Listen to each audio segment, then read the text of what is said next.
Hello, how's it going? Welcome back to some more Football Manager 2023 in another part of our Journeyman series with Portsmouth. And today we start our FA Cup journey this season away from home against Lincoln before taking on Swansea in the league at home. And to be fair, things are going a little bit wrong. We're very comfortable in the Championship, don't get me wrong, but we could be doing a lot better. And financially, things are getting worse and worse and worse. You can see our overall balance. We're losing money, shedding money every single month. And I don't really know what I've done wrong with that, to be honest. But since you were last with me, obviously the draw against Watford, not ideal. We lost 2-0 away from home to Derby before a good 3-2 victory against Huddersfield. Ricky J. Jones and Harry Cornick scoring goals there.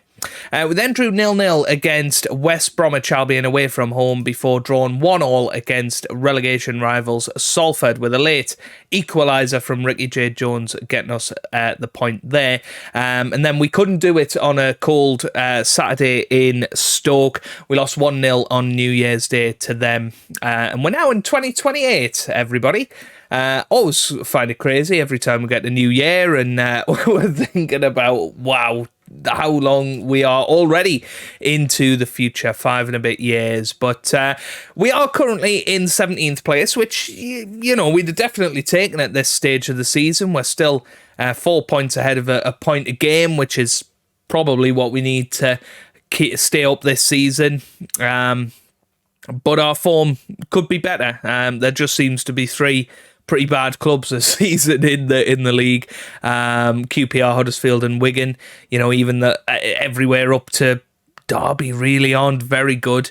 But we could get dragged into that very, very quickly if we don't address the slide, if you like.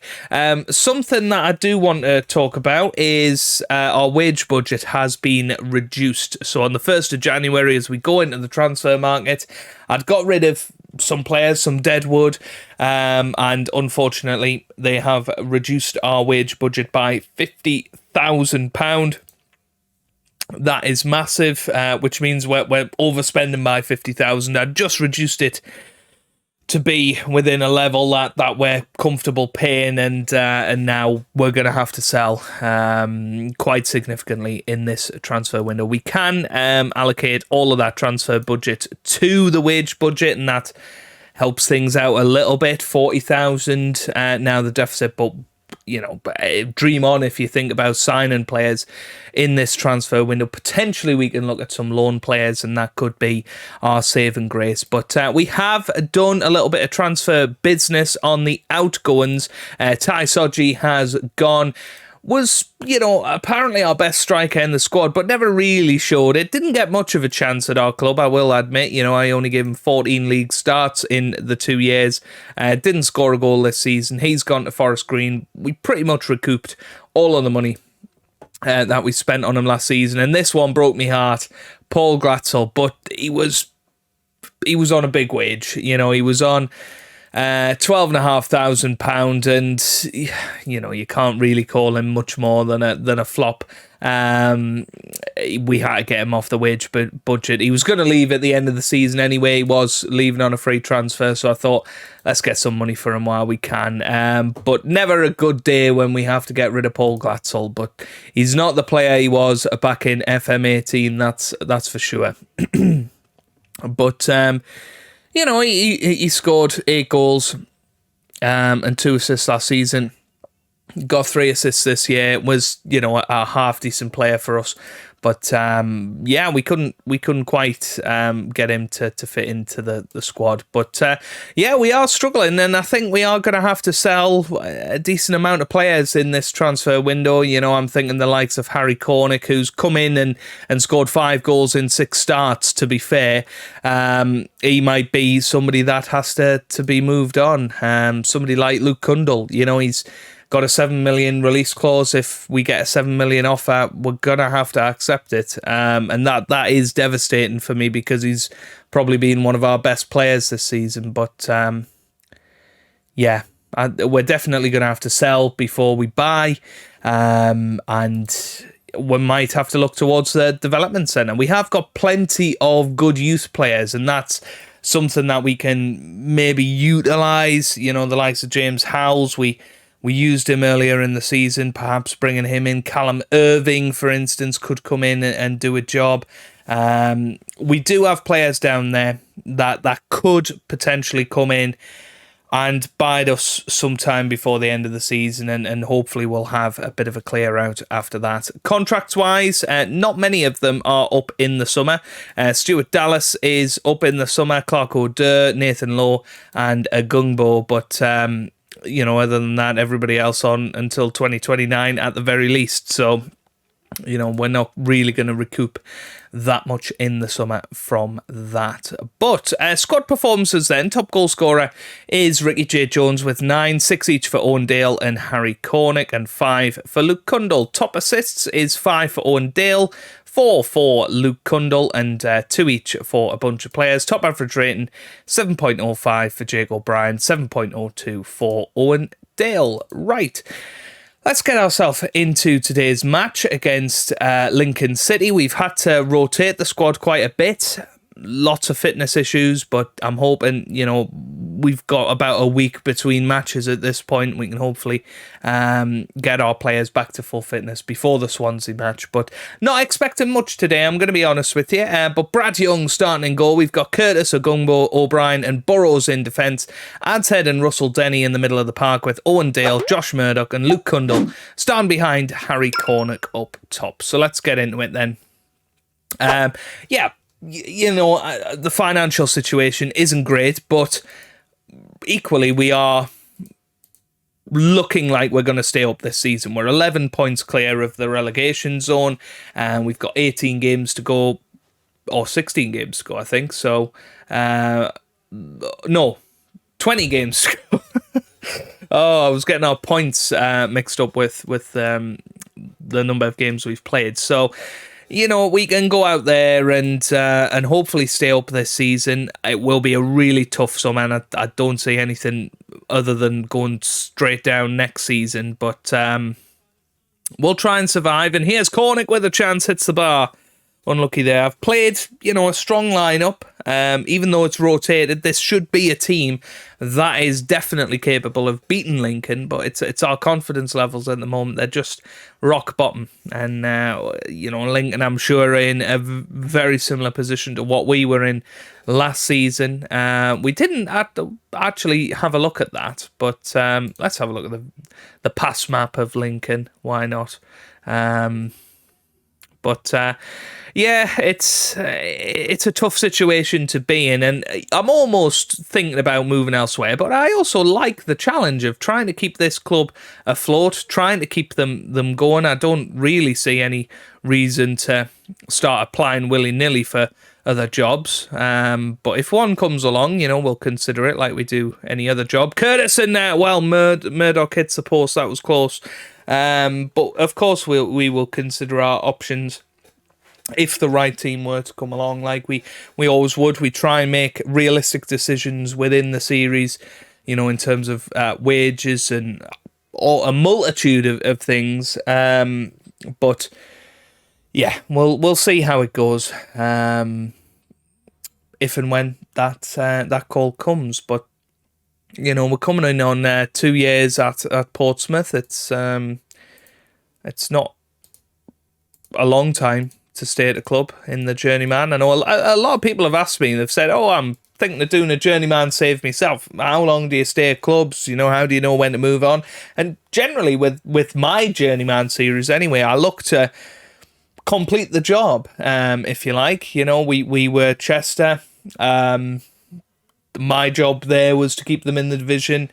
We pushed on and got promotion the next season. We did a very similar thing at Portsmouth as well. When the next job comes around, you'll know it feels right, really. I'm quite happy spending 5-10 years at Portsmouth.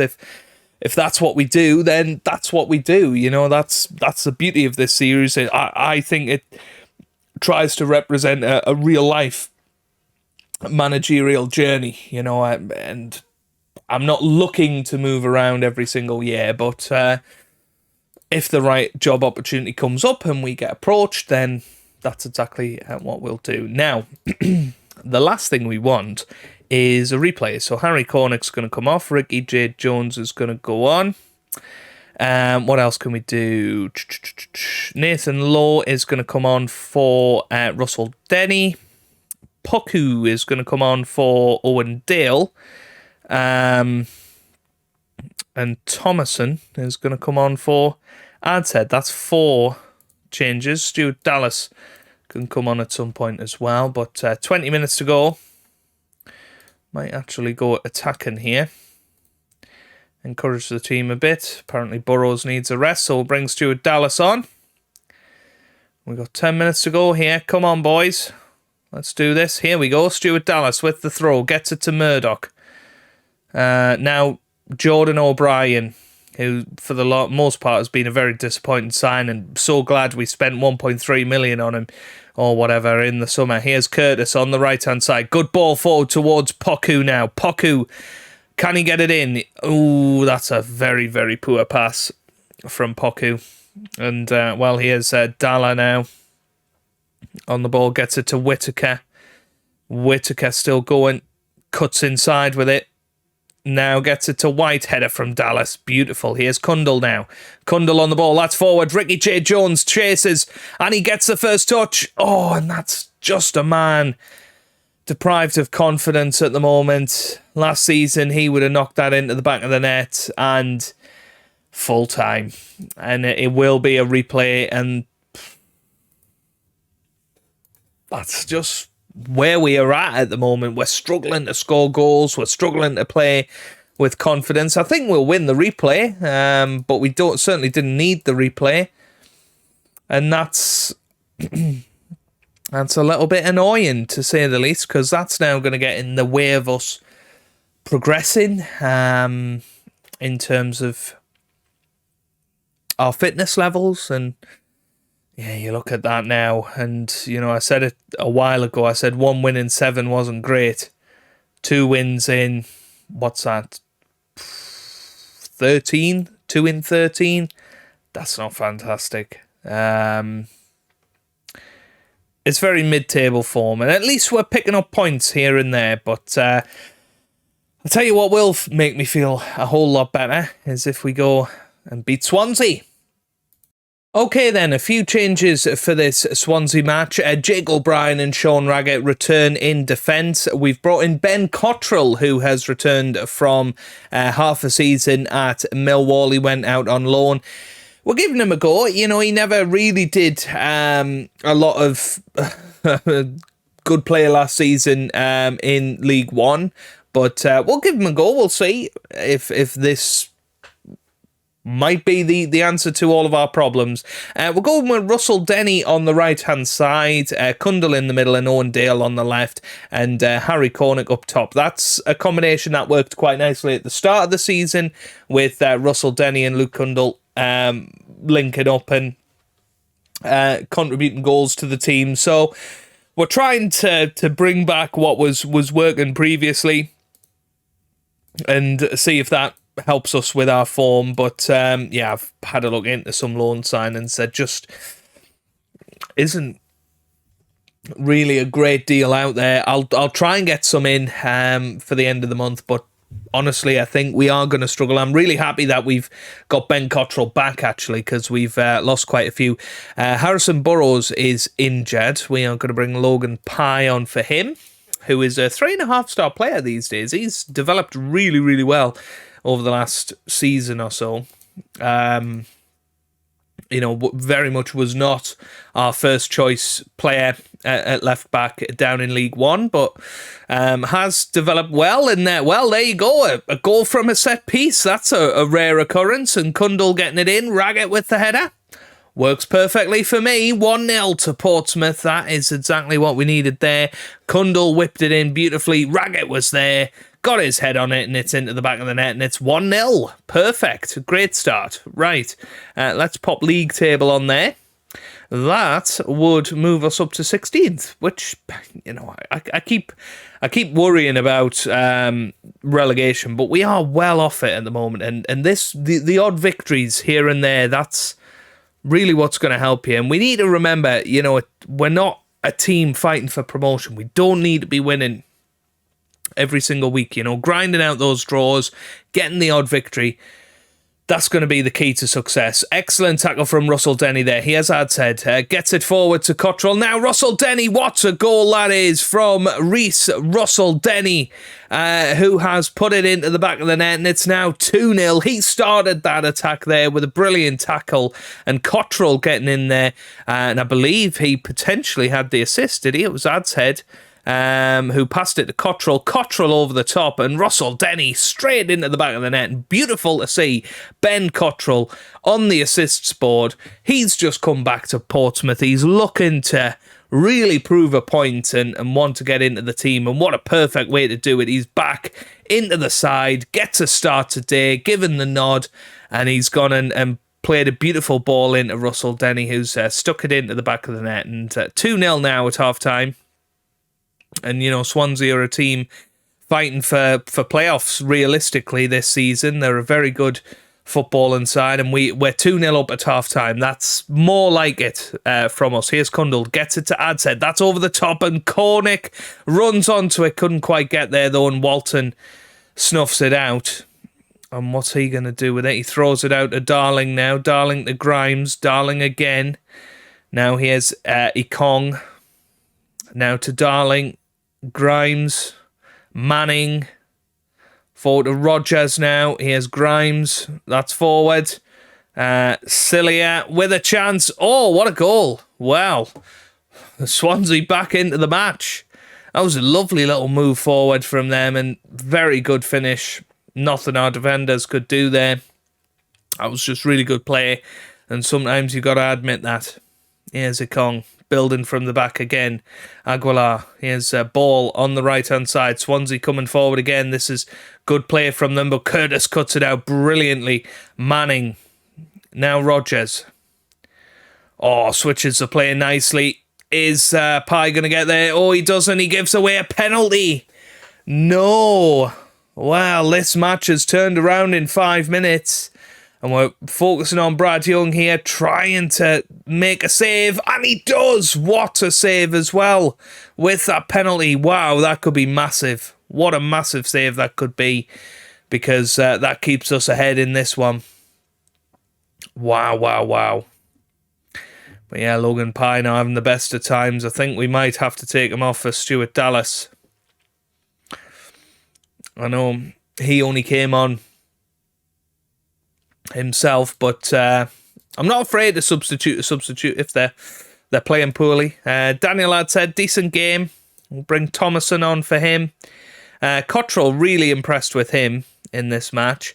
Reece Russell Denny and Luke Cundle seem to be rejuvenated. What that does do, though, unfortunately, is bring Owen Dale into a less favourable position. Which you don't want to do, particularly. Yeah, let's bring Josh Murdoch on.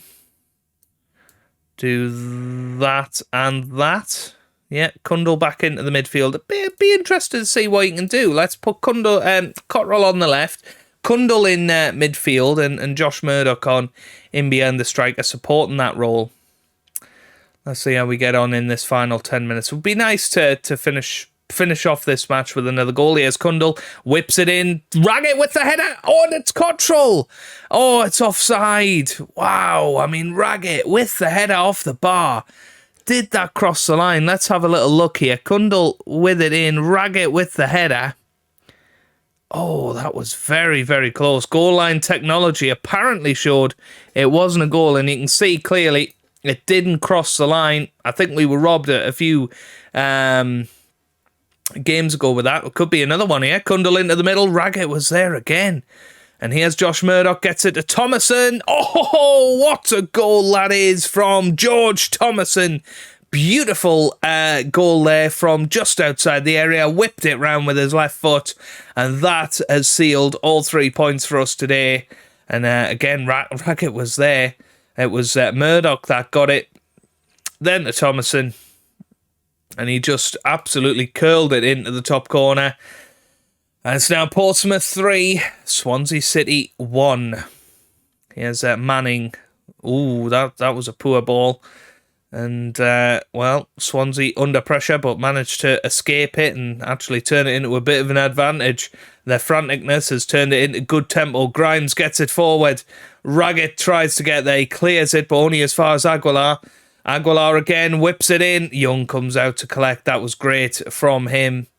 And is that going to be the full-time whistle? 1 second remaining. Young boots it clear. Ricky J. Jones is there. Here's Kundal. Gets it to Cottrell now. Over the top. Ricky J. Jones. And it's another assist for Ben Cottrell. And Ricky J. Jones gets his 10th goal of the season. And this is the performance we've been looking for. That is our old Portsmouth spirit that we had from last season. And we might be struggling financially. We might not be able to bring in big players. But what we have got is a really strong core squad that can produce moments of magic like that. That was brilliant. And Ben Cottrell, man of the match performance on his return to the side. An 8.1. That is what we're talking about. He comes back into the team and he does that. That's what we wanted him for last season. Didn't really show it, but he's gone away. He's had some first-team football at Millwall. He's come back, a new guy, and yeah, just really, really happy with that. Brilliant performance. And he's still only 26. He's got a bit of potential in him, really. You know, he can become a top-quality player at this level. He can play left back as well, which is an interesting one. I don't think he used to be able to play left back, so I'm interested to see if that's where he's been playing for Millwall. Doesn't look like it. He didn't actually play too much, did he? If you look at it. You know, are these our games? I'm confused. Yeah, these are our games. Can I? Yeah, I can look for that. Millwall. There you go. Yes, so he has been playing left back, interestingly. Not all season, but definitely did do some left back playing, which is good. More versatile player. I'm happy with that. But he's come in, 2 assists, player of the match. We'll see how he gets on. But that has stopped the rot somewhat. 4-1, that's our best performance probably of the season, if I'm honest with you. You scroll up and you don't really see any better performances than that. No more convincing victories. Maybe a 3-1 there against Bristol City at home. That's perhaps the best other performance, but that's us at our best. And 19,000 capacity crowd, we'll certainly settle for it. Just double checking that is the case. Yeah, used in normal matches, 19,000. So there you go. Right, when are we going to come back then? That is the question. I was kind of the opinion, let's just rattle through this season, but we could have some more good performances in there. I'll tell you what, we'll come back for... Why don't we come back for that double header there? Sheffield United and Everton next time out. Both home matches should be good ones, and then we'll maybe play through till the end of the season after that, because, you know, we're in mid-table obscurity. Unless we have a bit of a cup run, which is more than possible, then there's not much going to be happening this season. We're 13 points clear of relegation. We really shouldn't be getting into that battle. I think we're going to be all right in that respect. We're probably... Yeah, we're probably not in any sort of contention for the playoffs. But Luton Town look like they're going to get promoted this year, which would be pretty crazy. Let's just have a quick check of the leagues before we go. Man City leading the Premier League again, although Liverpool won it last year, which is interesting. Newcastle up there. Middlesbrough, Ipswich and Bournemouth are in the relegation zone. So Middlesbrough survived last year. How on earth did they manage that? You can see. I mean, there's the 5-0 to us. They hadn't scored but then just suddenly found a bit of form towards the end of the season. Wow, crazy. Then into League One, you're looking at Barnsley and Millwall potentially going up. Burton are in there, Journeyman, alumni, Forest Green, looking dead and buried at the bottom of the table there. Into League Two, you can see South Shields have definitely improved. They're 12 points clear of relegation now, after only having 3 points very, very early into the season. But they've solidified themselves. They should be safe now. And they're actually closer to the playoffs than they are relegation, which that would be awesome if they could get into the playoffs after the start of the season. Stockport look like they could be getting up. Into the National League then, Chester just outside the playoffs, 3 points outside of it. Charlie Caton top scorer down there, which is lovely to see. And into the Vanarama National League North, Kidderminster are in the playoffs, so all the Hannard teams seem to be doing well. Not that I'm saying it's all down to me, but it's all down to me. But anyway, that's where we're going to leave it for today. So if you have enjoyed it, give it a big thumbs up down below. Subscribe for plenty more Football Manager videos. And I hope you guys have a wonderful day. Thanks for watching, and goodbye.